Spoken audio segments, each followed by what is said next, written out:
Okay.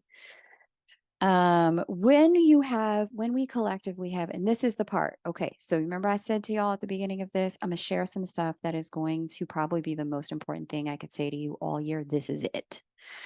When we have a planet retrograde square to the nodal axis, that planet represents an introduction of an energy or of a person or a circumstance that is meant to transform our life and comes as an elicitation of a crossroads. Okay. And so the type of crossroads that we encounter is indicated by the planet itself. That is retrograde square to the nodal axis. And we know the north node pulls us in the direction of growth, and the south node tells us what we are releasing, what we're letting go of, what we've outgrown. Okay. So with a Pluto retrograde square to the nodal axis, Pluto specifically deals with power, it deals with fear, it deals with in shadow control and manipulation of others, or even of ourselves, and in the light, power specifically as the neutral capacity to act or a ability to do. In and of itself, Pluto's not bad. I know some astrologers will say, well, there are good guy planets and bad guy planets and planets you don't, they're all neutral in the way that I read. Pluto itself is a neutral energy, but how Pluto gets used, that's where we can run into problems. Okay. And so Pluto, as a capacity to act and ability to do, is introducing during this season a person, an energy, a circumstance that is pushing us toward a need to show up, a need to use our power. Okay. And the path to take in this crossroads, like, I see a bifurcation point, a fork in the road up ahead. What do? I don't know. The answer when we are at this kind of crossroads is always toward the north node. If you're ever in doubt, you want to move toward the north node. And so, in this circumstance, the north node rests in the sign of self value, self worth, self esteem, taking care of our physical form here on earth, and is moving toward the sign of Aries, which specifically deals with living centered within ourselves, taking actions that honor ourself, being uniquely and authentically ourselves. Okay. So, when in doubt, that's the direction to move toward. And what we are leaving behind is an energy, a scorpionic energy. South node is in Scorpio. And what we're leaving behind is the energy of kind of repeated death and destruction, or repeated kind of change for change's sake. And as the South Node moves into Libra, we are moving behind outdated relationship structures that no longer serve who we've become. Okay. And so, to embrace this, the way to work with the Plutonian power energy here, to embrace this, we're going to have to embrace ourselves. Okay. And this is going to require a reorientation to the construct of personal power and the way that we're patterned around it, especially in Capricorn, because Capricorn deals with structure, it deals with patterns and the way things have already or always been done. The other challenge of this is that, kind of collectively, we've got some real weird relationships to the construct of power, quote unquote, right? And we want to feel like I said, power on its own is neutral, but we have some real funkiness about it. Personal power empowerment, yes, good. We like that. But when people use their personal power to behave in ways that disappoint us or don't match our expectations, then we're upset with them. We don't want anyone else telling us how to live our lives or putting limits on us and how we live or who we are. But then by the same token, we're committed to laws and ideals that dictate how other people ought to be living and, working their identity to appease our own sense of morality. But we don't want their ideals or their laws on our bodies or governing our lives. We want to have the ability to do what feels right and true for us. But when other people do the same, we're disappointed. You see how sideways we are about power? How uncomfortable and flinching and bunched up we get about this idea called power, which is just the ability to act. It's the capacity to do. So this summer, we're going to deal with what that means. And this summer is going to deal with us when it comes to this in an area of life, AKA the house in your chart that is governed by Capricorn. You've already been put on notice as Pluto transitioned out of Capricorn, April and May and June. Pluto's now turned retrograde, gone back into Capricorn. So you already know what this is in your life. If you don't, like I said, you can book a reading and we can talk through it. And I can tell you, like point blank, this is where you need to pick up your power and use it constructively. But for those of you who know your chart, just look to the house that Capricorn governs. This is the place where we have a showdown with our own personal power this summer. Okay. And there's a divine invitation in your chart so you can free yourself and free everyone else connected to you in that house when it comes to power. Now, here's the deal with power. And I want to kind of get some visuals going on this for you so we can all like really be on the same page about what this means.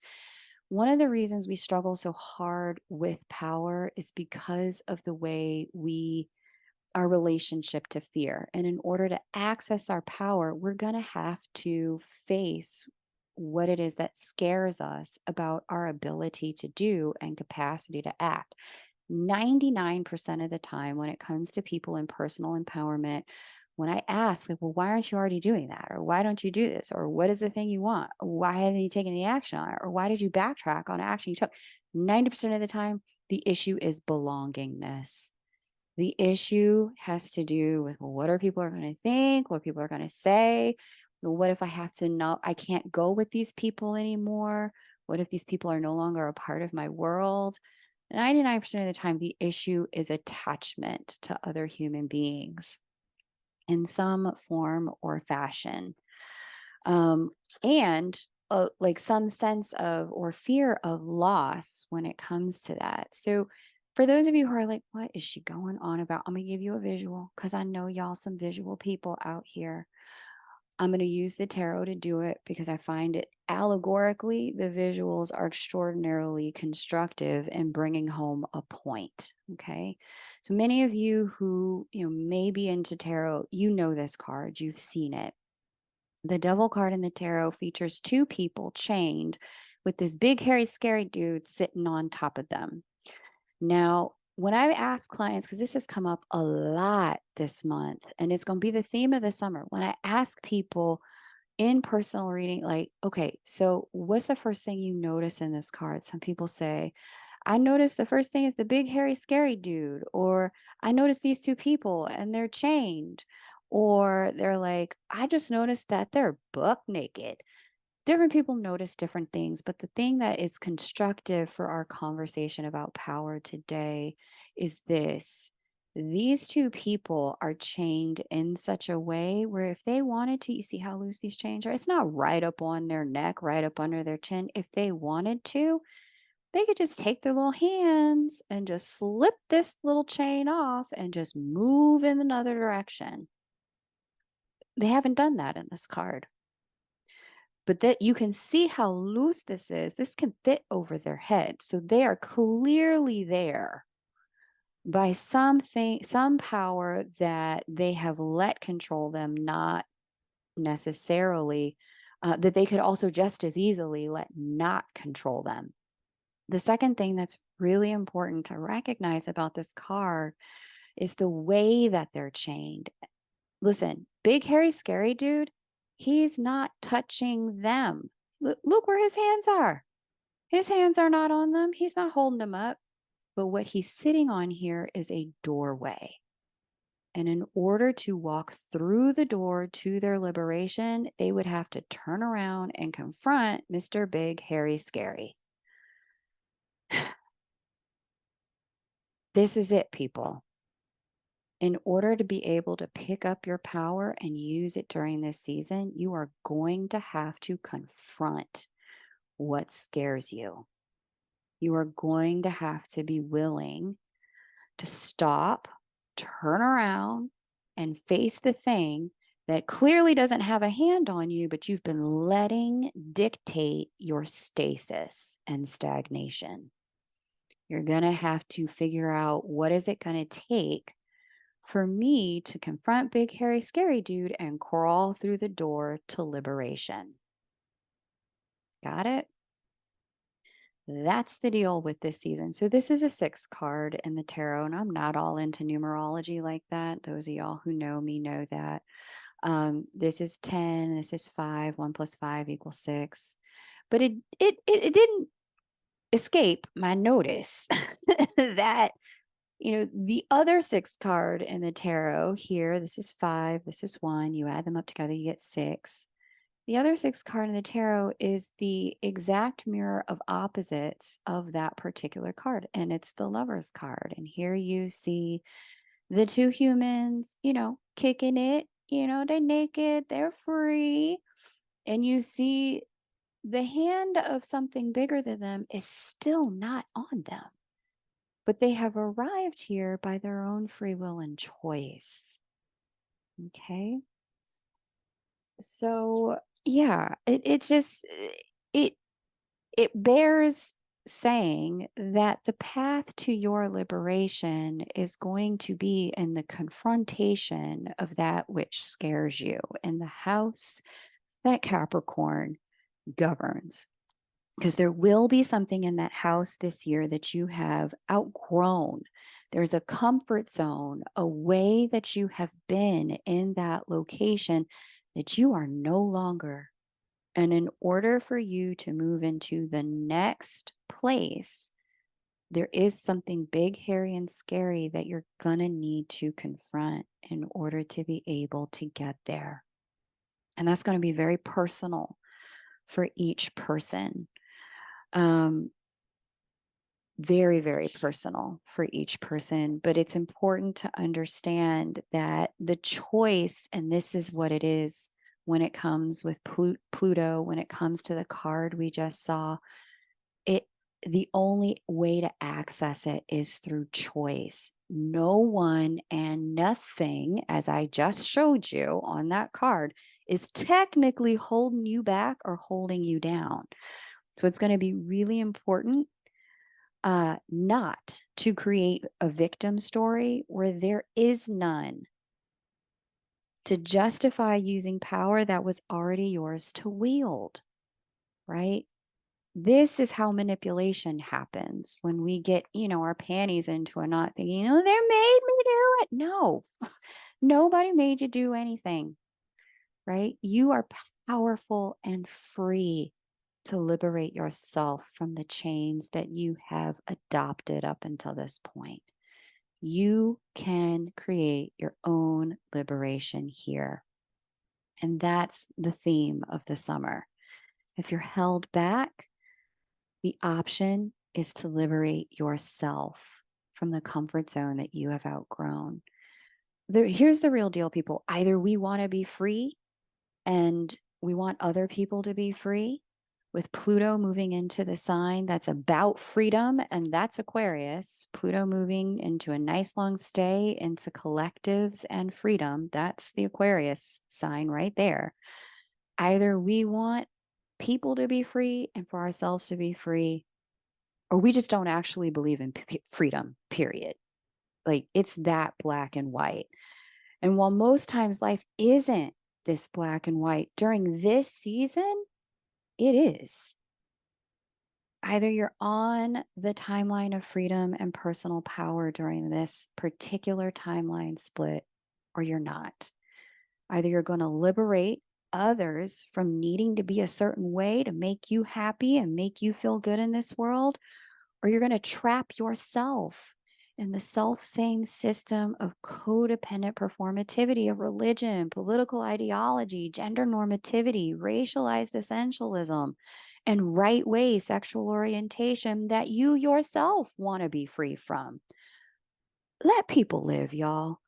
We got to learn to let people live. And in so doing, we liberate ourselves from the double bind that controlling others traps us into our spiritually.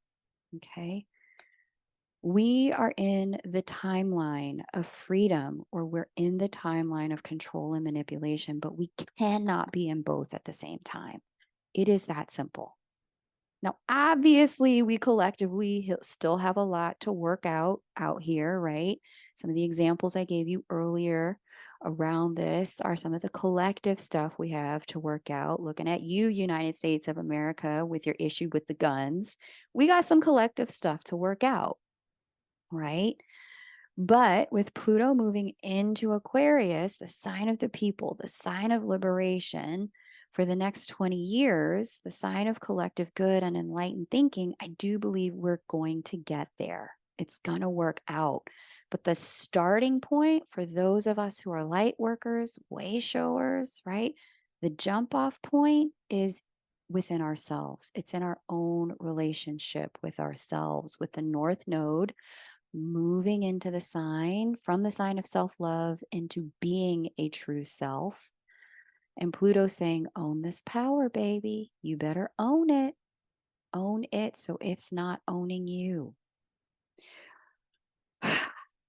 It's got to start individually. Okay.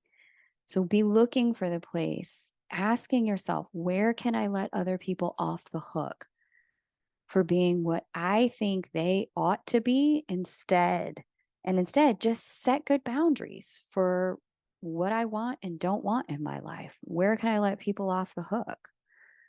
And just instead set good boundaries. Where can I not blame other people for any pattern of personal dissatisfaction that I have with my own life? Especially if it's a pattern, the common denominator is me, right? Where can I take action? Maybe just one little step to close the gap between the life I'm living and the life I feel is mine, right? How can I create more clarity about who I am and embody that rather than live into other people's attachment to an identity that I've outgrown? Do I need to get quiet? Do I need to detach? Do we need to articulate boundaries? Do we need to enforce them? Do we need to take a class to get professional help or support, to get a raise, get a new job, get sober, get pregnant? I don't know what identity you know you're growing into, but I do know that it is incumbent upon you to take the step to either get the help or take the action to get the help, or take the action or get help to take the action to get where you want to grow. It is okay to outgrow an identity that other people are attached to in order to become who you really are. And it is also okay to take your time in your becoming. Okay. Now, if you need help interpreting this for your life, you're feeling the tension ratchet up and you're just like, yo, just break it down for me. Look at my chart. Tell me where the Pluto thing sits, where the showdown with power is, so I know what to do. Book with me over at kmoonastro.com. But if you've got this, you know what you're dealing with, go forth. May the force be with you. May the fourth be with you, and liberate yourself. You know what you need to do.